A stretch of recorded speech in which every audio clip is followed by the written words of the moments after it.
Hello everyone, my name is Major League Gaming Trap, and for today I am going to be ranking Hazbin Hotel characters from good to evil.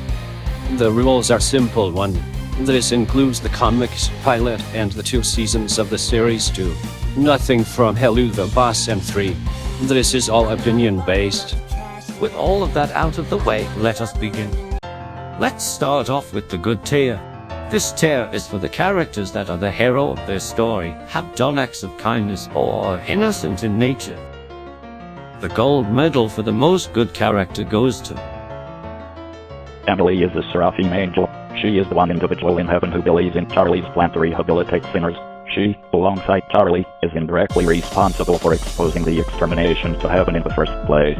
She is excitable, bubbly, sweet, friendly, and kind to almost everyone around her. She does not discriminate against others based on mistakes or who they are, where she excitedly greeted Charlie and welcomed her to heaven, despite her being a demon. She complements Sarah in personality, with Sarah being the most serious and Emily the more bubbly. Working alongside Sarah, her job is to preserve the happiness and joy of the human souls that ascend to heaven.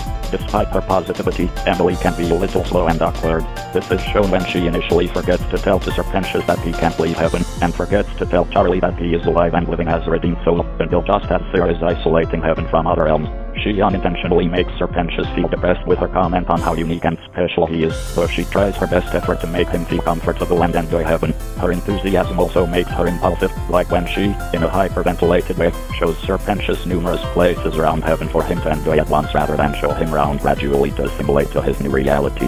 However, she is also able to learn from her mistakes and try alternate methods to help, such as creating 4 new equays for Serpentius, who finally trusts her afterwards. the silver medal of good goes to Charlotte Morningstar is the Hell-born Princess of Hell and the founder of the Happy Hotel, the daughter of Lucifer Morningstar and the estranged Queen of Hell, Lilith. Charlie wants to do right by her kingdom and find a way to redeem sinners into heaven through rehabilitation at the Hazbin Hotel. She is devoted to saving sinners from the extermination through rehabilitation and redemption, and was able to fight off the extermination alongside her father and the rest of the hotel crew. With support from Bay, Charlie's first step of starting the hotel, made from one of her family's buildings, is to find someone willing to check in, but after failing to find anyone willing to do it, they decide to get someone to do it, which ultimately came in the form of an obnoxious famous porn star named Angel Dust, though he only decides to do it for a better place to live. She even pays him the money he owed Valentino. When Katie Killjoy mocked her about it, even when Angel went against everything he had learned, Charlie ultimately gets into a fight herself against her. This is due to her not taking anything from other demons. Despite her girlfriend's objections to letting Lister help, she allows him to if there isn't any trickery from him.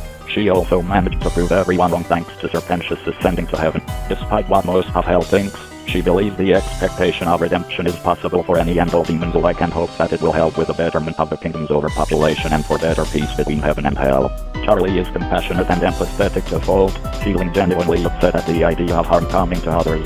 Although she is unaware that hell is populated with souls that have committed egregious acts in their living life, she still views their yearly extermination as a senseless waste and makes it her personal mission to help them avoid it by self-betterment and eventual redemption, something she is seemingly alone in believing is possible. Despite being sweet and lacking street smarts, this doesn't make Charlie a pushover or stupid. When people insult her or openly mock her ideals and plans, she has no hesitation in standing up for herself or even rolling up her sleeves to physically fight back. When she witnessed Valentino abusing Angel, Charlie got furious to the point of turning into her demon form, but was stopped by Angel. Swearing is also something that's generally not part of her vocabulary, and she doesn't cuss all the time, but she is not above letting a few curse words slip. Charlie also displays some grounding in her idealism, understanding that not all demons can be redeemed, or even likely to change for the better. She displays sensible hesitation when confronted with an ambiguous deal from Lister, the notorious radio demon, refusing to shake his hand and using her status to make demands of him, albeit with some sheepishness. She also admits that Adam is a jerk and how heaven doesn't listen to her pleas. the bronze medal of good goes to Pendleton, now known as Serpentius, is a former sinner demon. He was a Victorian-era demon striving to be modern and cool, and had a passion for building steampunk machines of destruction. When he was a human, after witnessing a woman he grew attracted to being murdered by someone he knew, probably Jack the Ripper. He did nothing to prevent that person from causing more harm, even though Serpentius was safe in his home, in which the criminal killed 5 more women, making Serpentius an accomplice through inaction, being the reason in which why Serpentius was sent to hell. His goal in the pilot was to conquer hell using his machines and army of eggboys. He has engaged in turf wars against Cherry Bomb, while Cherry and Angel also involved themselves in the turf wars. It was he who instigated the conflict, which was described as a turf war that led to territorial genocide. He is extremely abusive towards his ex-boys, calling them fried chicken fetuses, and squishing one to the point that its shell broke.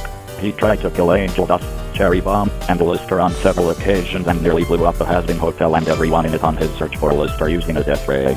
He also initially showed up at the hotel formally to falsely address his hopes of redemption to Charlie, when really, he was an undercover spy from the Bees to get information they wanted. Upon being given a second chance by Charlie, Morningstar to change, he became the second patient of the Hazbin hotel, where he learned to trust and befriend residents.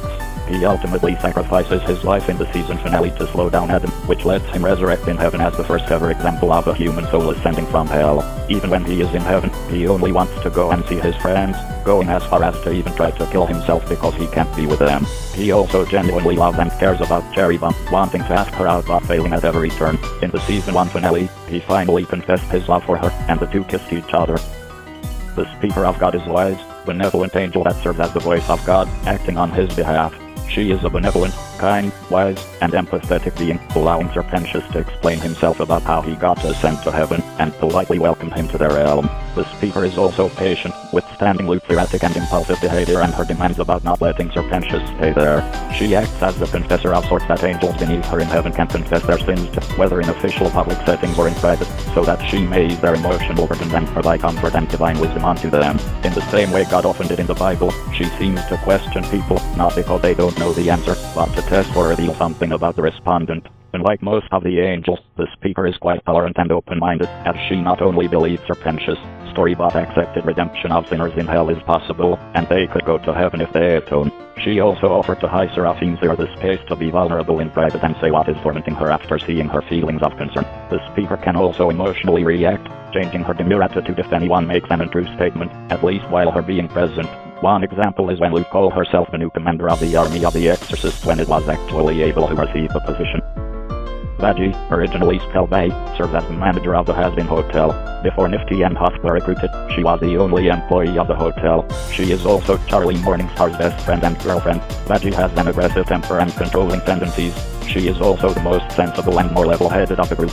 She genuinely cares for Charlie and is quite protective of her, and also is a bit of a neat freak. According to Angel, she seems to distrust men. Her temper explodes as seen with Angel Dust and Lister due to the former's actions ruining the reputation of the hotel and the latter's clear evil intentions. It's later revealed that Vaggie is actually a fallen angel and one of the exorcists, who ran the yearly extermination where thousands of sinners were killed. Despite having slaughtered thousands of sinners through her past, she was able to redeem herself and now actively helps Charlie in redeeming sinners in their hotel. Shortly after, she met Charlie, who gave her first aid. The two eventually fell in love, and Vaggie became loyal and protective of her. This may have also helped Vaggie abandon most of her ruthless ways and change for the better. However, she also came to view herself as a weapon and a defender rather than an individual. She slowly works her way to seeing herself as an individual instead of a weapon and defender. Additionally, because Adam gave her her name and its demeaning, Vaggie has been trying to create a new name for herself. Despite abandoning her exorcist past and beliefs, she kept her spear for protection and is still wary of sinners who could potentially be a threat to her and Charlie. Starting from season 2, Vaggie seems not to keep her spear with her at all times anymore and is more easily communicative with others. Abel is an angel and the son of late Adam. Following his father's death, Abel was appointed as the new commander of the exorcists. Unlike his cruel, murderous, and arrogant father, Abel is shown to be more easygoing, calm, and benevolent.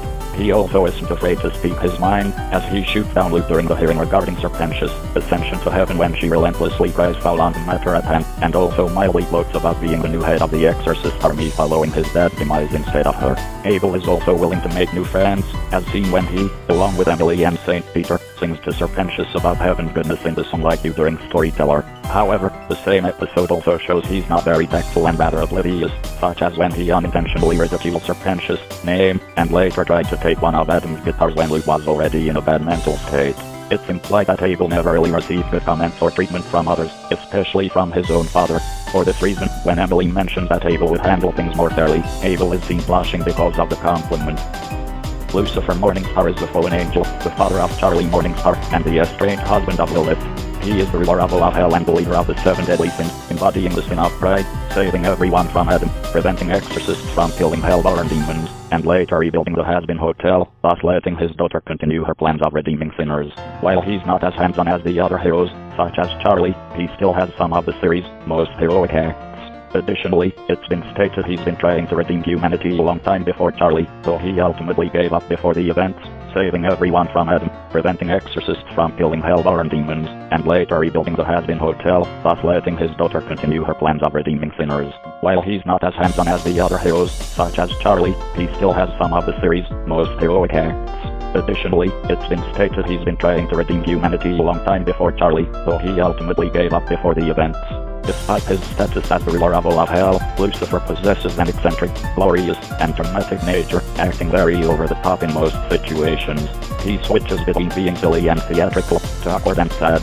Like Charlie, Lucifer is ambitious in his beliefs, and according to the story of hell, the Charlie reads in Overture, Lucifer was an idealistic dreamer whose desire to gift humankind with free will led to the accidental creation of hell and his subsequent banishment there, which caused him to give up on his goals, and fell into isolation and deep melancholy. He coped by crafting and hoarding tons of rubber ducks. Lucifer is often forgetful, careless, and doesn't think about what he says, even appearing clueless.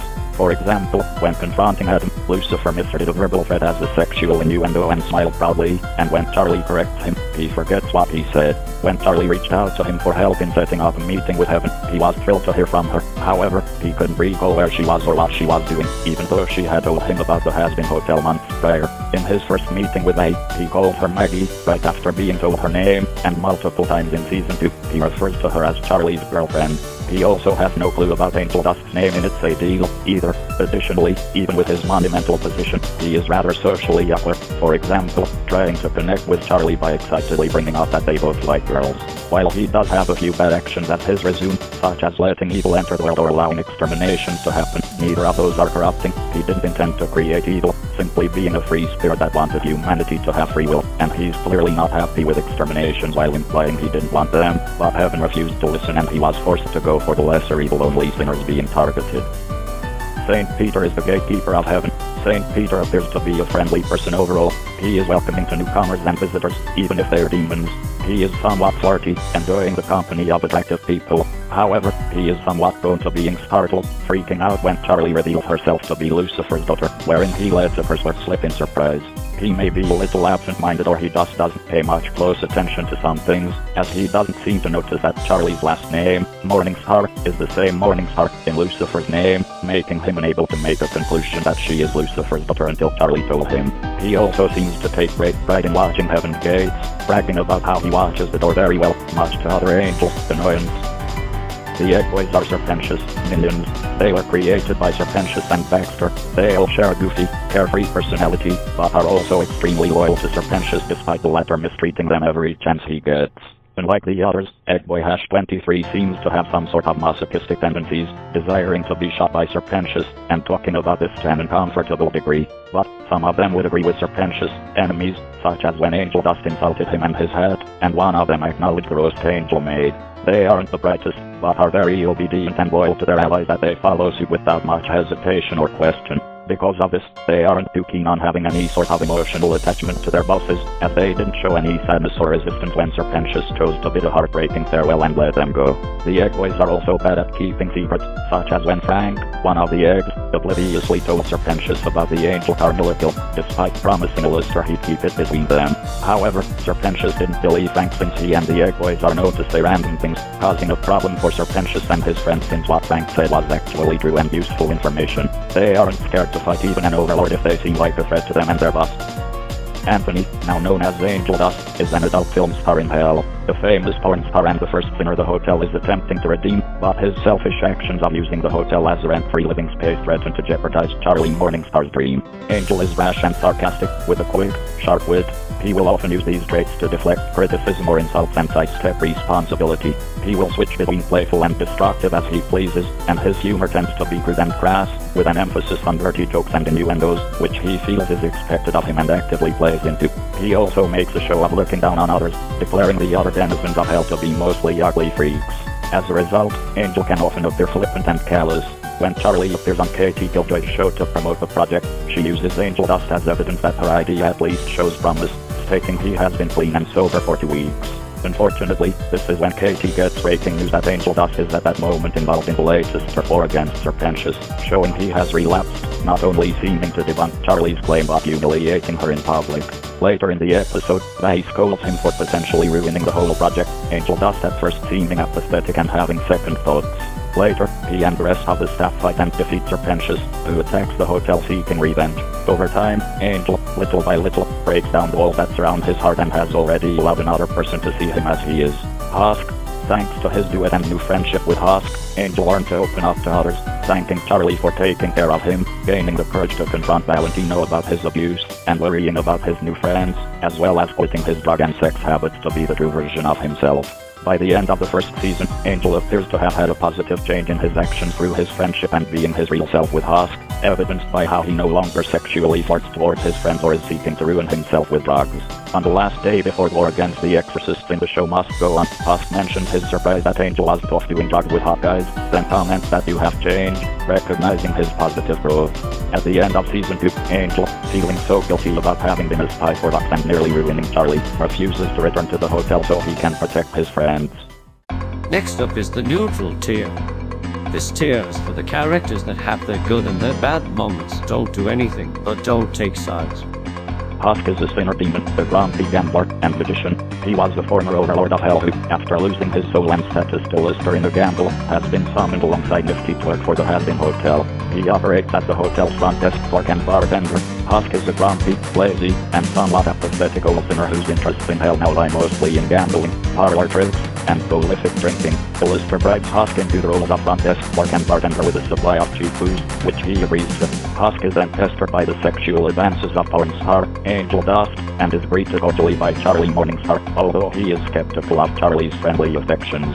He is surprisingly empathetic and willing to give a non-judgmental listening ear to those who need it, and shows a sweeter and more protective side to those he forms a more substantial connection with. However, he is also somewhat insensitive as he points out sensitive things about other people, like when he bluntly shared the flaws of Charlie, Faye, and Serpentius in Masquerade, and was quick to point out that Charlie has daddy issues, even when she says otherwise. In Dad Be Dad, Husk also supports when someone stands up for themselves and demonstrates to have self-respect, such as in Welcome to Heaven, where Angel Dust encounters Valentino in a sex club and stands up to him for the first time to protect Nifty. Husk congratulates Angel. When Lux judges Charlie's dream and Angel's desire for redemption in Hazbin Hotel, behind closed doors, Husk firmly defends his friends' goals.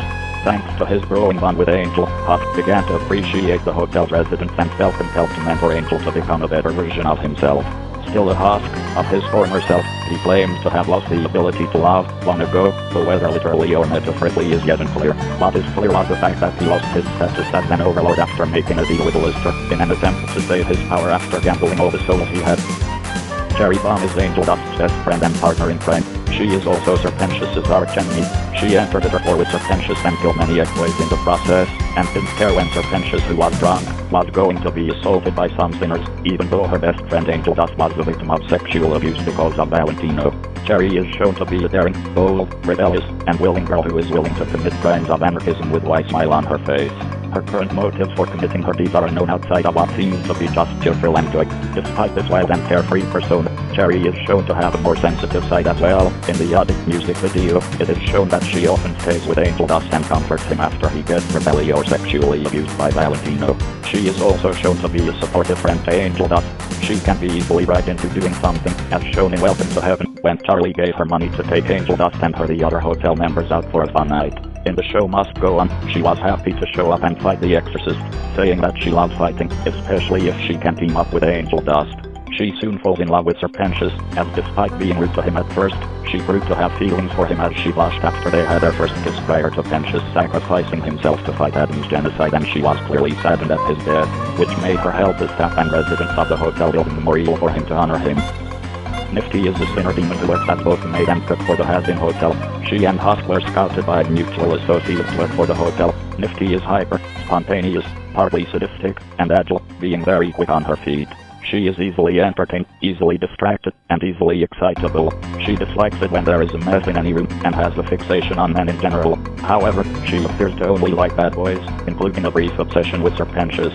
This ends in her kicking him in frustration after he apologizes and decides to seek redemption at the hotel. She isn't afraid to get dirty and enjoys cleaning everyone's messes with a gleeful, yet creepy charm. She doesn't mean to offend anyone, even though she refers to Angel as a lady. She becomes very focused on things she is ordered to do, such as in The Show Must Go On, when she was told to stab Angel and obsessively stab every angel she could, including Adam, whom she managed to kill. She had also briefly attempted to stab Angel, thus when Charlie asks Nifty to stab an angel as in Heaven's Angel, if she sees one before the battle. When interviewed for 666 News, Nifty told them, quote, "Charlie told me to stab, so I did." She is shown to enjoy violence, as she was very ecstatic to be thrown into orthony as part of Ace cross training, and afterwards stated she enjoyed it when Serpentius was being hit with a severed arm. Despite all of her twistedness, she does have some kind of standards for how she views who is bad, as she outright berates Serpentius for not being a bad boy when he was apologizing for trying to spy on everyone. She also really cares about Lister, bringing Husk with her in order to save him from the bees. She was even able to defend Baxter from Velvet. Rosie is one of the several overlords of hell, powerful sinners who gain massive power by enslaving other demons. She is the leader of Cannibal Town, the community of cannibals, as well as seemingly a close friend of fellow overlord Lister. It is later revealed that Rosie is one who owns Lister's soul, having given him his almighty power in exchange for his following her orders, including making him stay at the Hazbin Hotel. Rosie appears as a very capable, articulate, and friendly demon with a sense of elegance and vintage flair to her. She enjoys old-fashioned things, such as old-fashioned music and the fashion of the 1910s. Rosie displays a strong sense of composure most of the time. In Scrambled Eggs, she was shown to have been quiet during the meeting organized by Carmilla Carmen between her fellow overlords to discuss a new schedule for the extermination. Rosie quietly, but respectfully, acknowledged her fellow overlords as they went to the meeting room. When Velvet revealed the severed exorcist head, Rosie was shocked at the revelation, but otherwise kept quiet as she observed Velvet argue with Zestial and Carmilla about what to do about it. Rosie presents herself as gracious and charming when interacting and socializing with others. Among the residents of the Cannibal Town, Rosie is gracious and kind to the cannibals who visit her emporium, offering advice or her personal assistance in solving them. Later, after warmly greeting Lister, Rosie politely greeted Charlie and wasted no time in being a gracious host, giving her a place to sit and rest and offering to give her food before agreeing to hear her problems, showing Rosie's friendliness and graciousness. However, despite her general kindness, Rosie is shown to have a dark side as an overlord. Following the latest extermination, Rosie wasn't particularly sensitive to the death of her associate, Franklin, as she is seen crossing off his name on their sign, seemingly without a care. Rosie is also highly intelligent and cunning, as shown where she had intimate knowledge of the territorial disputes in sections of Pentagram City between the various demon factions of the city. Rosie herself can also be quite commanding and intimidating towards the cannibals when she wants to be and can lead them efficiently as their leader, being fully aware of the mentality of the cannibals, and she offered Charlie sound advice on how to properly appeal to them to get them to help her. After Lister quits the hotel, he goes straight to Rosie to numb it. She tells him it's not his decision to make, and the two reminisce over how they met before having a duet where Rosie told to Lister about how he's her pet. Lister leaves, furious and wanting a way to free himself. She also fixes Lister's mic and helps stop Vox's weapon. Baxter is a sinner demon and a mad scientist employed at Voxtech, setting out to conduct an experiment on the authenticity of the redemption of sinners. He is one of the handful of sinners who stayed at the new hotel, attempting to redeem. As revealed in Hazbin Hotel, behind closed doors, he is Serpentius' former lab partner and co-creator of his exploits before parting ways. Baxter is antisocial and cruel when it comes to conducting experiments, becoming uncomfortable when interrupted. With an eccentric character, Baxter prides himself on being a scientist, often calling himself a mad scientist, and shows anger when his occupation is denigrated, most notably when he is compared to his former partner, Serpentius. Baxter is fascinated by his mad experiments, no matter how dangerous and cruel they may be, with the goal of being respected in hell. He reveals a more sadistic and apathetic side when experimenting with the egg boys, risking the lives of his creation, which triggered the ending of his association with Serpentius. He mocks Cherry Bomb when she remembers Serpentius, ridiculing him for his apparent death. Over time, Baxter has slightly changed his taste for isolation and has opened up to other hotel residents, such as Nifty and Husk, from whom he is interested in learning new swear words, as well as developing a taste for redemption activities such as therapy. At least he plays a part in stopping the bees, even if he still insults Serpentius. Carmilla Carmen is an influential and powerful overlord in Pentagram City and the Dragon of Hell. Carmilla makes her living selling weapons to demons throughout hell, including angelic firearms and blessed weaponry with angelic steel. Commanding respect among her fellow overlords of hell, she's determined to minimize the casualties of the upcoming extermination while also avoiding war with heaven. She's also the mother of Odette and Claire and has a close and strong relationship with her fellow overlord, Zestful. In stark contrast to the much more eccentric and hedonistic overlords of Pentagram City, Cargill is the no-nonsense and coldly pragmatic woman who is always wanting her response. This attitude allows her to command a degree of respect among her fellow overlords, whom she shows respect towards Zestful in particular, and won't hesitate to stick up for should they be the subject of mockery by another. She shows an open dislike for Velvet and the Bees, regarding the trio as smart wannabes, whose impulsiveness causes more problems than they solve. She has a pragmatic sense of restraint to her, refusing to go all out war with Heaven with no foolproof plan and risk Heaven committing outright genocide against Hell, causing her to hide her status as the first killer of an exorcist to avoid this outcome. In Scream Reign, Cargill reluctantly agrees to a contract with Vox to have her weapons manufacturing company, Carmen Industries, produce weapons for Vox's army of followers in his war against Heaven. Cargill wants to avoid resorting to violence and avoid going to war, but at the same time, she'll do whatever it takes to protect her loved ones, even if a protective action goes against her non-violent policies, such as her deal with Vox.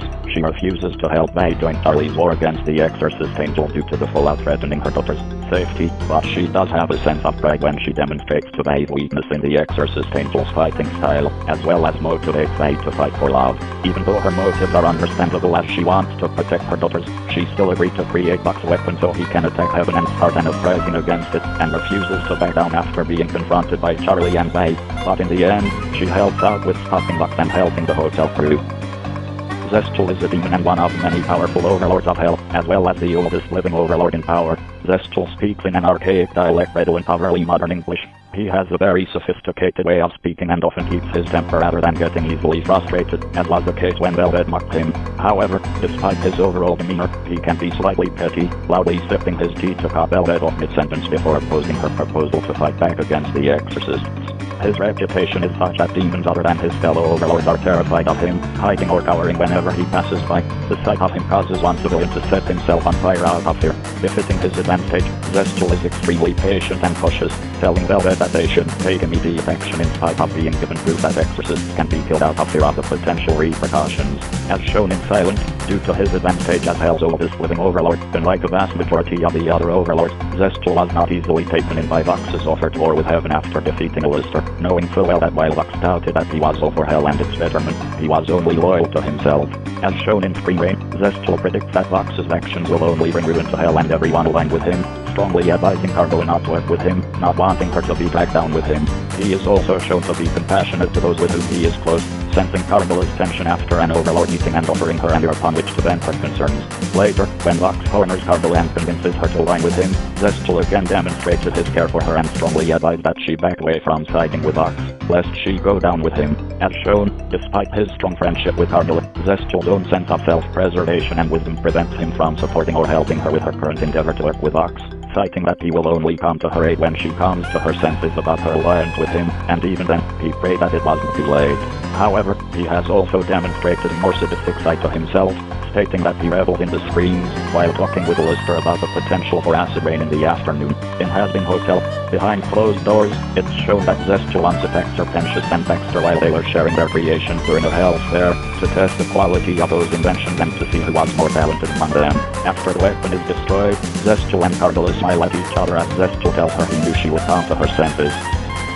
The High Seraphim of Heaven is the head Seraphim and Guardian of Heaven who oversees the yearly exterminations without Heaven's knowledge or authority, where thousands of Hell's sinners are slaughtered, even if she doesn't approve of them. She allowed Adam and his army of exorcists to do the annual exterminations in Hell for 7 years, ordered Adam and Luke to shut Charlie's case down in order to deal with the dilemma, showing a complete lack of honor on her side despite allowing Charlie to plead her case and welcoming her to Heaven, tried to justify her crimes to Emily as necessary and required to protect Heaven, and initially refused to believe that Serpentius redeemed himself and assumed that he somehow forced his way into Heaven. Despite her gentle nature, Claire's firm dedication to stability and willingness to do whatever it takes to protect Heaven from chaos led her to perform controversial actions. This even motivated her to allow Adam's yearly extermination. Her care for the other angels also factors into these decisions, fearing the same outcome that happened to Lucifer would happen to Emily and other angels if they questioned Heaven's method, going as far as to protect Emily from the truth to ensure her happiness. However, she is well-intentioned extremist, as she still believes that she is protecting Heaven and the angels who live there from the threat of dangerous demons. She cares for the younger Seraphim Emily, is genuinely affable towards Charlie, is against Adam and Luke's wanting of Charlie and May, and respects the Speaker of God God and condemns Luke for disrespecting her. There is a kind, albeit secretive being, hell-bent on keeping heaven safe from hellish invaders. She is active in heaven and is friendly to anyone who enters, though she is wont to keep secrets, including the yearly extermination, which heaven was unaware of, except for one. She is clearly remorseful over her actions and only does them because she believes they are necessary to protect heaven. This is best shown during her talk with Adam and when Emily confronts her. This escalates in Season 2 when she realizes she was wrong about allowing the exterminations, even shedding tears. Her regret for allowing the exterminations and her confession, some in Season 2 are played sympathetically. Overall, she redeems herself, accepting Serpentius as the soul in their care and that he was redeemed, rebuking Luke's attempt to convince her otherwise, and desiring to have no more blood on her hands. Lilith is the queen of hell, Lucifer's estranged wife, and Charlie's disappeared mom. Lilith was the first human woman created by the angels and was cast into hell along with Lucifer as punishment for accidentally corrupting humanity. Together, the two rule hell with Charlie until 7 years prior to the events of the show, as revealed in Overture. Lilith has been absent ever since, not even responding to her family's calls. Lilith, alongside Lucifer, gave humanity free will through giving Eve the forbidden fruit, helping create hell in the first place. She was also the one who was able to get hell to prosper, allowing the events of the series to take place, and is ultimately part of why Charlie wants to redeem sinners. While little is known about Lilith's personality, the story of hell would suggest that she is rebellious toward authoritarianism, as shown when she rejected Adam's control and degradation. Despite being sent to hell and becoming a demon as punishment, she thrived as its queen and empowered her people. In addition, she was loving, as she deeply fell in love with Lucifer Morningstar, and together they had a daughter, Charlie. Lilith was depicted as being a devoted mother to Charlie, deeply connected to her family, and she passed her dreams for hell to her daughter. However, the revelation that Lilith had in staying in heaven for the previous 7 years has put her personality and true feelings towards her family and hell itself into question, as she apparently made a deal with Adam to stay there, seemingly relaxing on her lonesome on a beach while also deliberately declining all calls from Lucifer and Charlie. As stated by her daughter, Lilith was a natural born leader, being able to remain calm and collected as everyone in hell turned to her for leadership and guidance during times of crisis, and not being as affected by the intense pressures of leadership as her daughter and husband are. Charlie noted that Lilith could be extremely simple-minded when she set her mind to something, as she had a tendency to ignore anything she deemed unimportant to achieving her goals when she is striving for something. Because of her influence, sinners in hell admired her and cherished the idea of rebelling against heaven's extermination, but, as Charlie mentioned in Scream Rain, despite this, she may have only had peaceful and pacifistic intentions, only wishing to empower them so they can protect themselves, and she had no desire to wage war or antagonize heaven in any hostile manners. At the end of Curtain Call, Lilith finally calls Charlie back after being told the new progress of the hotel. Tom French is the sinner demon and co-anchorman at 666 News. Tom appears to have somewhat of a perverted personality, as he frequently makes sexual comments while covering stories on 666 News. He also appears to be neutral with Katie Killjoy's mean-spirited nature, and even participates in the mockery of Charlie after the reveal of Angel Dust's participation in the tour and the subsequent undermining of Charlie's presentation of her project. Despite this, it is implied that Tom is nicer than his co-host, as he looked ashamed when she kept making fun of Charlie. Being a passive person, he also tolerates Katie's antagonistic behavior targeted at him, but often. Mindy is the singer demon and the singer who owns a club. She is a bratty, materialistic diva who appears to have many self-centered traits that the people around her react strongly to. She appears to conflict with other strong personalities. As seen in Debbie's Dad, Nimsy is very thirsty for attention and self-centered, bursting into the hotel in the middle of Lister and Lucifer's duet. According to Husk, Nimsy only comes around when she is in need of something, which is proven true as she owes some loan sharks money, hiding in the hotel to let Lister deal with them. Nimsy also assumes that others will clean up her own messes. Aside from all her traits, she cares at least a little bit for her friends, even hugging Lister and being friendly to the hotel staff. After borrowing 50 grand from some loan sharks, stealing their car, and crashing it into a loan shark's girlfriend, she came to the hotel, interrupting Lister and Lucifer's argument and singing about herself while throwing confetti. The loan sharks found where she was and began to attack the hotel looking for her. After Lister kills them all, he tells her to leave, but when Nimsy thinks he is joking, he tells her he means it since she brought danger to the hotel for him to help her. She continues not to believe him because she knows him so well, but when Lister gives her the choice to stay for redemption or leave, she is confused and mad and leaves, saying that she doesn't need him while flipping him off. Susan is an elderly cannibal singer demon from Cannibal Town. She can be difficult to convince by anything, as is shown when she ridicules and heckles Charlie's speech, and seems to doubt her as a leader for the cannibals and Cannibal Town. However, it's shown that convincing her is not entirely impossible, as she is shown nodding approvingly during Charlie's musical number to the cannibals. Susan partook in battling the Exorcist, though several cannibals are shown to be dead after the battle, so she may have died in battle. Further proof of this is a sign in Cannibal Town from the season 2 episode It's a Deal, with a statue of the past Morningstar family with a flag on a bench in front of it that says in memory of Susan. I wish she'd die again. Last up is the evil tier. This tier is for the characters that are the villain of their story, have done terrible acts, or are bad in nature.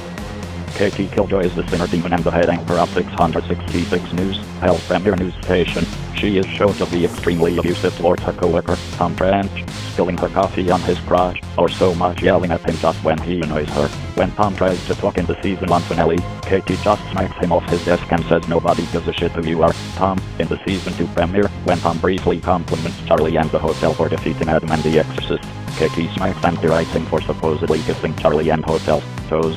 Never mind that Tom is overall still slandering Charlie and is on the same side as Katie.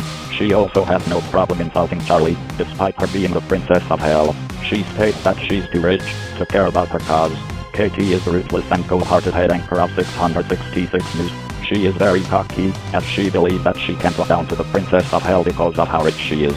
She is an extremely arrogant news anchor who cares mostly about her image, the hottest stories, as well as the latest gossip. Katie is selfish and narcissistic.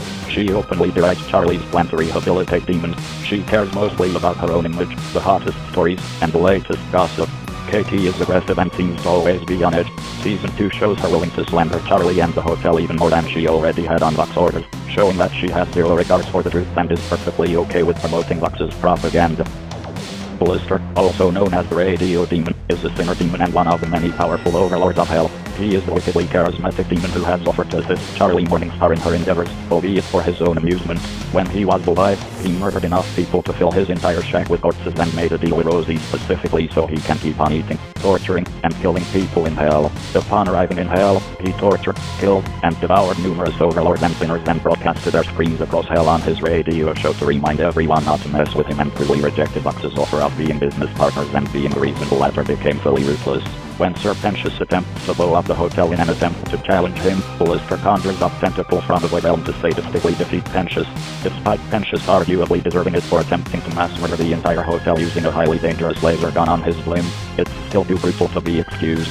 Blister brutally and sadistically killed a group of lone sharks, enslaved Husk after he gambles his soul away to him and threatening to torture and kill him just for talking back, manipulates Charlie into making a deal with him in exchange for information about Argala killing an exorcist, acts like an unreasonable threat to both Lucifer and other people at the hotel, which from the Hazbin hotel, continues to mock Vox over their falling out, blaming Vox for being the one who ruined it, even though Blister rejected him, and shows no concern towards Angel thus being brainwashed by the beast. Although he has his heroic deeds, such as fighting Adam and nearly dying in the process, and makes a deal with Vox to let Husk and Nifty go and stop interfering with Charlie in exchange for his surrender. They aren't genuine as they are under Rosie's orders, and he overall doesn't care about the hotel.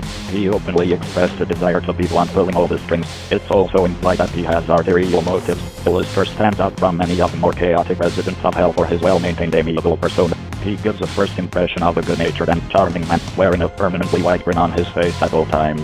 His behavior, mannerisms, and even his voice are similar to an old-fashioned radio announcer, and speaks with a transatlantic accent, often using quaint anachronisms such as the picture show, and referring to Charlie as a charming demon belle. He was also willing to let Vox's weapon blow up half of Pentagram City and kill everyone, including Emily, who just saved his life, unless Rosie agreed to help him, something that disgusted even the latter. In the Season 2 finale, Blister has freed himself of his deal with Rosie and is a fully independent threat. However, he cares for or shows respect to several people, such as his mother, Zestral, a soft spot for Nifty, and some care for Husk even though he doesn't treat him very well compared to Nifty. Luke is the lieutenant of the Exorcist. Formerly Adam's lieutenant, Luke claimed to be the new commander of the Exorcist following his death before the Seraphims assigned Adam's son, Abel, as the new commander, with Luke remaining as lieutenant. Equally bloodthirsty as Adam, if not even more, she is more directly hostile to the protagonist compared to the more Fox-friendly Adam, has personally mutilated Ai for refusing to kill a child singer in one of the extermination, and killed Azul. As of now, she plans to wipe out all of hell to avenge Adam's death. She and Adam appear to have a friendly relationship, with Adam complimenting her on her large kill count, and Luke joining him in his antics. Like Adam, she enjoys her status as an angel and dislikes the very idea that angels can make mistakes. Luke especially shows the sadistic side in demeaning Charlie Morningstar, specifically in how her father feels about her. Like all exorcists, she utterly despises all sinners and resorts to killing them every year in the extermination, and takes pride in how many demons she's killed. In fact, based on her interaction with Charlie, Luke would be happy to target all denizens of hell, Sinner and Hell burn alike during the extermination, which shows a high bloodlust for an angel. However, when they discover a deceased exorcist, Luke is furious at their death and desires retribution, demanding they return to destroy every demon immediately to make sure demons don't have a chance to overthrow heaven. As she sees the exorcist's death as the demon trying to retaliate against heaven, she foolishly proclaims that Charlie's idea is a threat to destroy everything, despite the fact that Luke herself and all her allies are the real threat to everything. She was even willing to let half of Pentagram City be destroyed just to get her revenge. Despite her horrible traits, she does have one good trait, and that is that she seems to genuinely like and care about Adam, being his loyal right-hand woman and favorite exterminator after his fall from grace. During their screen time together, they are rarely apart, and she is quick to join her boss on his gloating or his musical numbers without any prompting. Despite Adam's sexist and perverted attitude, she doesn't seem to be a part of worse aspects of it, taking even his insults in stride, and as a result is on bad terms with him. When Adam gets fatally backstabbed by Nifty, she's horrified and runs up to him in tears, and is determined to avenge him upon returning to heaven. Ironically, this could be seen as a form of karma for Luke, seeing how this situation is like when she kills sinners for selfish and elitist reasons. Now, someone she cared about has been taken away from her, experiencing how sinners felt now, as Luke definitely didn't like it either. Velvet is a childish but powerful overlord of hell and a member of a trio of overlords known as the Bees, along with Vox and Valentino. While Vox is focused on technology and Valentino on pornography, Velvet's signature is social media, being an important social influencer in Hell's media. She mistreats her employees, creates love potions for Valentino so he can go on sexually abusing Angel Dust and others, went along with Vox's plan to use Serpentius to spy on Charlie and Lister, tried to convince the other overlords to go to war with the Exorcist army for territorial reasons, insulting Zestial and the other overlords in order to fume them against heaven, but with Carmilla Carmen on her song and almost realized that Carmilla was connected with the Angel's death, and joined Vox in a gang war against Lister, causing the deaths of numerous demons. She and Valentino aid Vox in hosting a rally against heaven, where they humiliate the powerless against them, Lucifer, and refuse to accept heaven's apology, officially declaring war on them. Velvet is the energetic, stylish, and trendy type who is always up to date with the latest trends and technology. This is one of the main reasons why she and Vox get along quite well with each other. She is critical and judgmental when it comes to fashion. Velvet is also observant, such as when she notices Carmilla's expression after she pulled out the severed exorcist's head, and suspects her to be responsible, which confirms her suspicions later. Velvet is shown to be a disrespectful and overbearing employer, insulting and demeaning her employees who are justifiably afraid of her, while barking orders at them. When her best model was dismembered by Valentino, Velvet showed apathy towards her, instead annoyed how she had to find a last-minute replacement because she couldn't wait for the model to pull herself back together. However, she gets along well with Vox and Valentino, apparently having a real friendship with them and hiding with them during the extermination. She later subverts her care for Vox. In the Season 2 finale, Velvet outright teams up with the heroes, however briefly, to stop Vox's weapon from destroying half of Pentagram City, although she quickly goes back to his standard ways. The Bronze Medal of Evil goes to Valentino is the owner of Hell's Pornography Studios, one of the most powerful and famous overlords in Hell, and is a member of the Bees along with Vox and Velvet. He is also the boss and archenemy of Angel Dust. He's manipulative and exploitative into a group down on their luck losers, to be prostitutes and porn stars forced to do degrading sex work to make him money. While his treatment of all his workers isn't fully explored, several comments he makes imply that he dogs them to make them behave, and has apparently killed a few for petty reasons. He physically, mentally, and sexually abuses Angel Dust on a daily basis, slaughtered Velvet's staff, nearly went to massacre the Hazbin Hotel members out of spite, tried to force himself on Charlie and Nifty on separate occasions, and physically beat and gaslit Angel into forcing Charlie out of the studio. Because of his abuse, Angel Dust has become severely traumatized and depressed, which has led him to develop a self-destructive lifestyle where he lets other demons drug and sexually assault him in order to ruin himself enough that Val will lose interest in him and let him go. Despite being friends with Vox and Velvet, and being the former's boyfriend, their friendship is shown to be incredibly twisted and built on their shared lust for power rather than genuine care, with it being shown that all three of them arrogantly view themselves as the true mastermind behind the others, Valentino included. Plus, Valentino is shown to be willing to hurt or inconvenience both of them, as shown by how he damages Velvet's fashion department and throws the glass in Vox's direction during his temper tantrum over Angel's stay at the hotel, neither of which he's apologetic over. Valentino stands out for his personal villainy towards Angel Dust and his inflicting the uniquely horrific crimes of rape and sex slavery, both of which the sin of Lost Asmodeus himself doesn't practice and is implicitly disgusted by, given how he condemns non-consensual and forceful expressions of lust such as the use of love potions. He also helps Vox torture Lister by forcing him to watch as they have sex in bed. As of the season 2 finale, he has usurped Vox as the CEO of Vox Tech and leader of the Bees.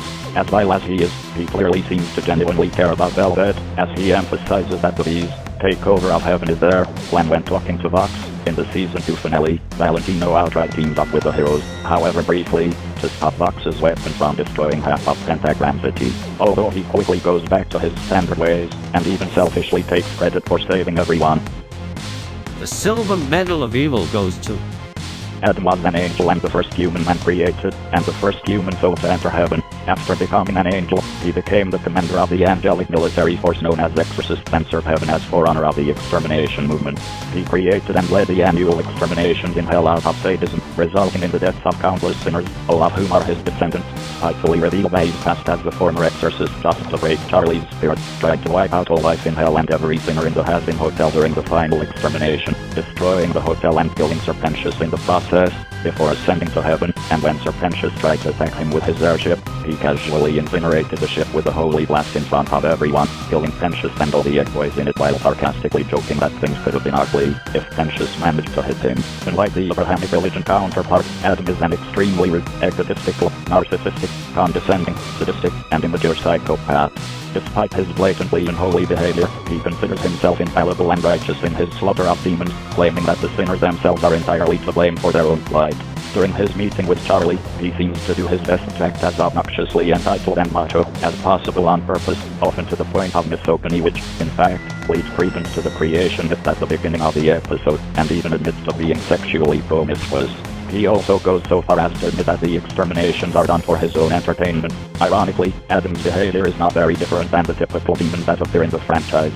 It is also heavily implied that the annual purges are done not out of any sense of justice or punishment, but to preserve Heaven's authority in any actual uprising. However, in spite of his negative traits, Adam has an actual friendship with his right-hand woman, Flute, whom he happily congratulates for her accomplishments, hangs out with during their off time, and even fist bumps her twice. Before his death, he looked at Luth and smiled softly, showing that he did indeed have a soft spot for her. He does, however, reject her idea of an immediate surprise attack, as he believes such an assault would expose his larger plan, which demonstrates that he has some level of self-control. He also demonstrates that he is a capable leader and strategist who carve into extermination without arousing suspicion, showing that he does have some measure of intelligence despite his over-the-top, cocky behavior. The episode Welcome to Heaven also shows that Adam is proven to have a rocky relationship with Sarah, foolishly disabling her one rule, which is to never talk about the extermination in the presence of Heaven's populace, and is easily and when told to get rid of Charlie and Babe. Despite this, Sarah is the only person Adam is at least willing to listen to, and during the court case, he showed a desire for her attention in the form of asking why he's in heaven in a hopeful tone. Although he is dead, his impact on Luke led her to start having hallucinations of Adam that would motivate her into trying to attack hell, especially the hotel, to avenge Adam's death, deeming all angels who disagreed with her beliefs as traitors. He also never liked Abel, his son.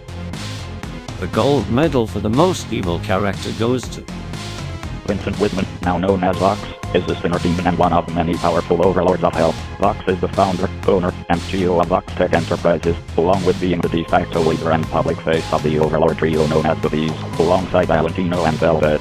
The technology-savvy businessman, Vox pulls the strings of health news and entertainment media. He is determined to keep his iron grip over Pentagram City's citizens from the radio demon, Lister, his arch-rival in terms of influence and technology. When he was alive before arriving in hell, Vox worked as weather presenter, but his growing hunger for power drove him to kill anyone who outshone him. This eventually led to the creation of his cult, as revealed in New Pentius, where he served as its leader. Missing the feeling of being treated like a god, he convinces Valentino and Velvet to go along with his plan to rule the entire universe of heaven and hell. He betrayed and tried to drive Serpentius to suicide out of spite for being caught by Charlie, Faye and Angel, sadistically tortured Angel and used him as an unwitting spy, willingly enables his business partner Valentino's vile abuse and rape of his employees, pressures Carmela Carmen to join him and manufacture weapons for him, led the uprising against heaven, and convinced the masses of hell to rebel and go to war against Angel. His idea of conquering heaven involves mass torture and killing of those who doubted him, all in a selfish quest for godhood. He is Lister's arch-nemesis, has been hypnotizing Angel Dust to act as a spy, and is one of Charlie's most personal foes. while he has a somewhat pitiful past involving Lister, in which the latter very cruelly rejects his offer of partnership and mocks him as weak, leading to the two having a bitter rivalry and made him even more ruthless. This does not make him tragic, nor does it justify his behavior, as not only was he already manipulative, our hungry cult leader in life thought most of his crimes, such as him telling Tensius to commit suicide and his horrifying brainwashing of angel dust, have nothing to do with Lister rejecting him at all. He tricks Lucifer by impersonating Charlie on the phone so he can capture him and use him as the living battery for his weapon. His ego keeps growing to the point of saying that his plans are his own and not Valentino and Velvet, which begins to create tension between him and the other bees. Vox's personality has been shown to be that of an egotistical and charismatic showman who craves and loves attention, and is obsessed with technology, television, and innovation, with a not-so-much educated and formal attitude. Due to his love and obsession with technology, he entered a rivalry with a fellow overlord Lister, who despises modern technology while preferring tech from the Victorian era, to the point that he seems to be obsessed with him. He is the only person capable of calming down Valentino, mostly through manipulation. At the end, he was willing to destroy half of Pentagram's purely to spy to Lister, with even his own teammates trying to stop his plans. While he seems to have a liking for sharks, especially his pet shark Shaklav, he was willing to let his own shark die. And with that, the list is done. If you have your own character that should be ranked differently, or if I forgot a character, please let me know in the comment section below.